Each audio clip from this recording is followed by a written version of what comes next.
যে মাননীয় মুখ্যমন্ত্ৰী ডাঙৰীয়াই আমাক এটা ভাল পোষ্ট দিছিলে আজি 3 বছৰমানৰ আগত সেইটো হ'ল যে পুলিচ একাউণ্টেবিলিটি কমিশ্যনৰ মেম্বাৰ খুব ভাল সন্মানীয় পোষ্ট তেতিয়া মই যেহেতু তেখেতে মোক দিলে মই খুব এটা মানে খুব কনফিউজ হৈ গ'লো যে কি কৰোঁ এতিয়া এইটো লওঁ নে ৰাজনীতি কাৰণ সেইটো গভৰ্ণৰে এপইণ্ট কৰা পোষ্ট এটা সেইটো কৰিলে আচলতে ৰাজনীতি কৰিব নালাগে নিয়মত নালাগে কিছুমানে কৰে এইটো বেলেগ কথা তেতিয়া মই CM ছাৰক এদিন লগ কৰিলোঁ কৰি পেলাই মই ক'লোঁ যে ছাৰ মই আচলতে মোৰ জীৱনৰ এই শেষৰ সময়ছোৱা ৰাজনীতি মই ৰাইজৰ লগত থাকিব বিচাৰোঁ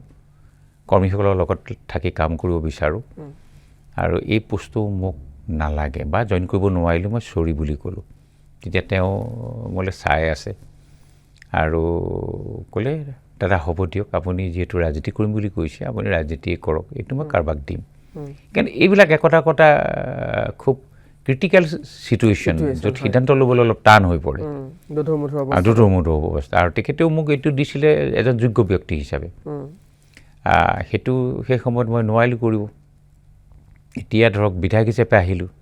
তেখেতক পায়ে থাকিম লগ সেইকাৰণে মই এটা কথা ঠিক যে দেৰগাঁৱক লৈ মই তেখেতক কেতিয়াবা আমনিও কৰিম এইটো খাটাং কথা যে মই যাম বিভিন্ন সমস্যালৈ আৰু ইতিমধ্যে মই চিফ ইঞ্জিনিয়াৰ প্ৰায়বোৰকে মই লগ কৰিছোঁ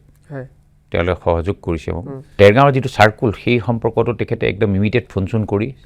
ছাৰ্ভে কৰিবলৈ দি দিছে সেইকাৰণে এইটো কৰিম